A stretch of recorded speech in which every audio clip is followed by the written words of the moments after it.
Now I'm going to turn it over to Grand Chief, another Grand Chief, but this time from the West Coast.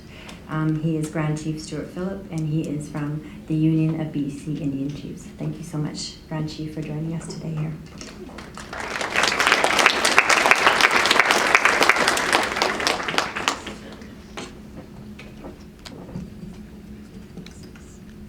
Waihaskahel, Peace Naxil, Esquis, Siut.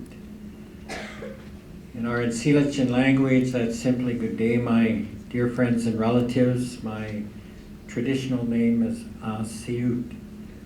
I want to begin by acknowledging Treaty 6 territory. I want to thank Chief Alexis for his kind remarks and drum group. And I want to thank the organizers for the invitation to be here today. I'm from British Columbia. I live in Penticton, and I'm the president of the Union of BC Indian Chiefs. It's a position I've held with a sense of gratitude and honor now for the last 18 years. I was just re-elected by acclamation. And when I finish this term, it'll be 21 years. I'm also chair of our local tribal council. I was chief of the Penticton Indian Band for 14 years. And prior to being chief, I was a member of the council for 10. So I've pretty much committed my life's work to supporting our Indigenous peoples and the many trials and tribulations that confront our community at the certainly at the community level, at the tribal level, at the provincial level, and now more at the national and international levels. And it's been a very long journey, needless to say. It's spanned about 42 years, and on the one hand, I've seen tremendous change, tremendous progress take place in our communities with respect to young people aspiring for a positive and successful educational outcome, going into post-secondary training arrangements and so on and so forth. Of great interest to me, I have 15 of the most beautiful grandchildren in the entire universe. And that's what drives me. That's what keeps me in a perpetual state of travel. I very seldom get home to Penticton. It's an absolute blessing when I sleep in my own bed. So I'm really glad to be here. As you've heard, we were up in Fort McMurray for the last couple of days. I think it was minus 38. And a little bit colder than the Okanagan. But I'm proud to say that I've been to Fort McMurray on several occasions. I participated in the Tarzan's Healing Walk every summer and fed the mosquitoes and so on and so forth. But as you come into a region, a community, you get to know the people. And so in many ways, when we were up in Fort McMurray the other day, it felt like coming back to a familiar place. Since everything is covered in snow, we weren't able to see the destruction and damage of the fire. And that was unfortunate because I don't think there was anybody in North America that didn't watch that fire unfold day by day with a genuine sense of fear and horror with respect to what people had to endure during the evacuation of Fort McMurray. And our hearts go out to those families that were directly impacted. My sense is you never really recover from that kind of a disaster. It represents a real setback, and we're certainly mindful of that. The last couple of days we had an opportunity to speak to some local people, some elders, and of course we heard about the early days in Fort McMurray when the water was safe to drink and the fish were safe to eat and so on and so forth. And of course, we know there's been a dramatic change in that reality.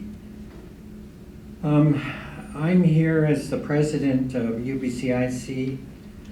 We're a political advocacy organization. We represent roughly 115 First Nations in the province of British Columbia, which is slightly over half of the 203 First Nations in the province of British Columbia. And we just came through a decade-long battle fighting Enbridge's Northern Gateway project. And I believe that attracted 18 or 19 lawsuits. We finally succeeded in that struggle.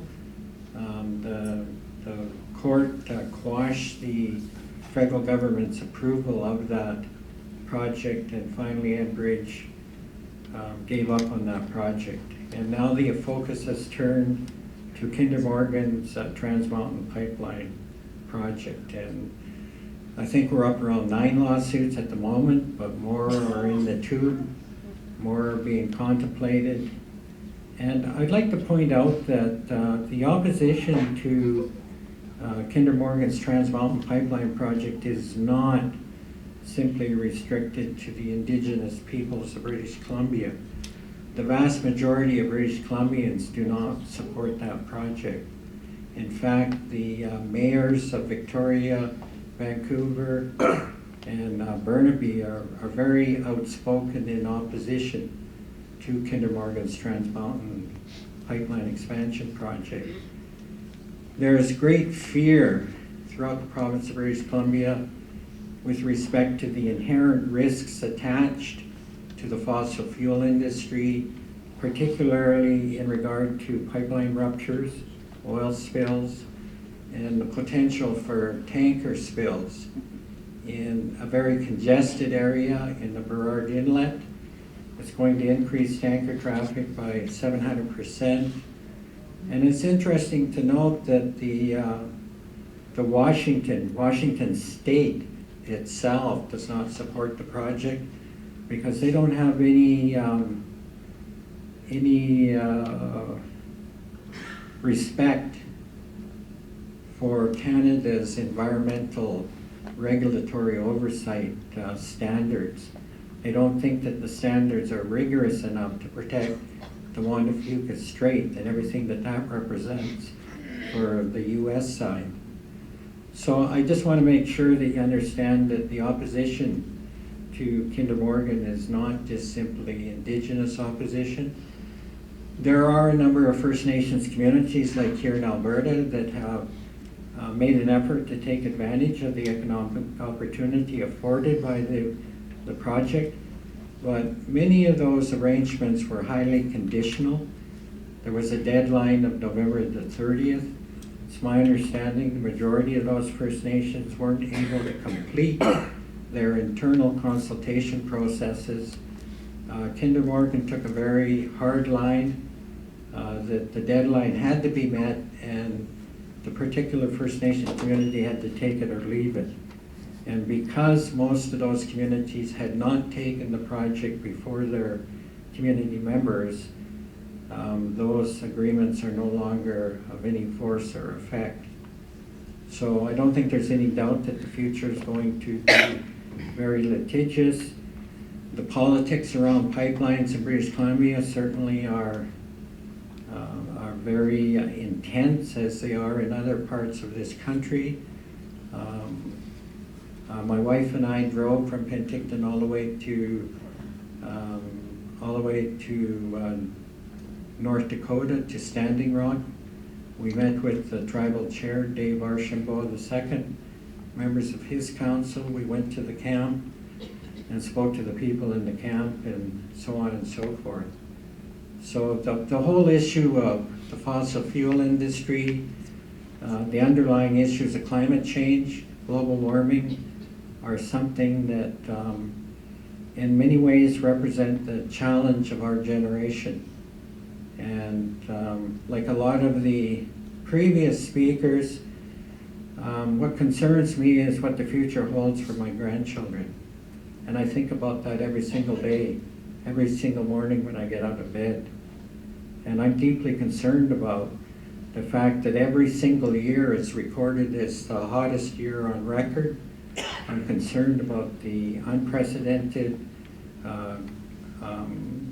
ice melt in the Arctic, the glacial ice melt that charges our rivers over the summer, the wildfires.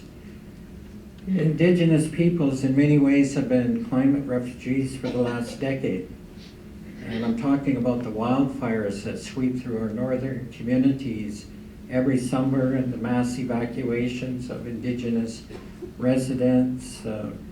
I speak of the dislocation of the flooding events and people that are put up in hotels, and some of them have been there for a couple of years. So there's undeniable evidence and impacts of climate change and global warming. The loss of winter roads that were vital and critical to First Nations communities in the north to bring in food supplies, and so everything is flowing in.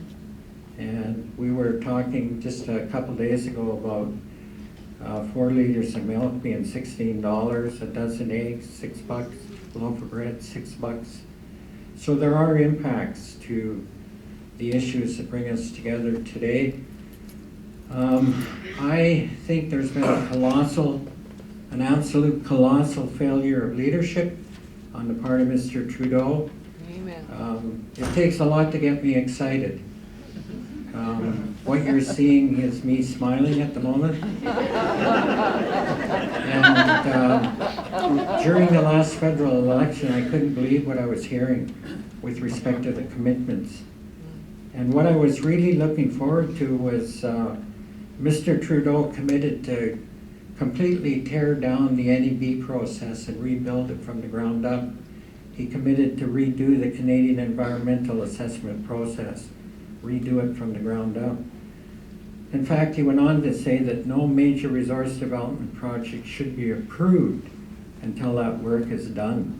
And I thought, at long last, we're going to have processes that we can all rely on, that there will be a place and a space for all of us to be able to register our concerns and our recommendations for safer best practices, so to speak. And that didn't happen. All the Trudeau government did was tack on 4 months on an already fundamentally flawed process and went ahead and approved a number of very high-profile projects. You heard about the commitments that were made during the Paris climate talks, and I remember the headlines in the public media that Canada's back. And Trudeau undertook a very hero personification for speaking so strongly about the need to be a leader in climate change. And again, I'm really disappointed that that hasn't come to pass. But as Grand Chief Derek said, we're in this together, regardless on what side of the issue we stand. And we're at a very critical point in our history, not only here in this country, but globally, with respect to these issues. And really, at the end of the day, it's about our grandchildren. There's no question about that. It's not about us. For many of us, we're in the autumn of our years, and we've lived full lives, but I'm deeply concerned about what the future holds for my grandchildren. And I know it's going to take a dialogue, a collective dialogue to meet the challenges. The status quo is not going to survive. Oil prices are not going to rebound to where they were during the heyday. The US's goal is to become completely self-reliant, not to be an importer of oil anymore. And recent discovery in Texas, the Permian field, the Bakken field in the Dakotas, they're very, very committed to becoming an oil exporter. And I think we need to be mindful of the market and begin to see the writing on the wall and shift to renewables. China just invested something like 360 billion in renewables. The United Arab Emirates, 61 billion. There are countries in the world that have made an incredible shift to renewable energy. The UK, and there's no good reason why we can't do the same. Our government should subsidize renewable energy. It's more labor intensive. I don't think one would have to travel all the way to Fort McMurray. You could probably do it in the industrial area of Calgary and Edmonton, for example, to do the work necessary to make that shift. And once we do, it's inevitable. The investors are shifting their money to renewables. We're going to all look at each other and wonder why it took so long. So I just want to say I'm really grateful for the opportunity to be here, and I'm hoping and praying that when the dust settles, we find a path forward, a collective path forward. And it's going to take leadership, it's going to take boldness, and we have to move beyond our emotions and those hangovers from the status quo, so to speak. And I'm confident that we can do that. And so again, I just want to say it's a privilege to be here. Bye, Limlin.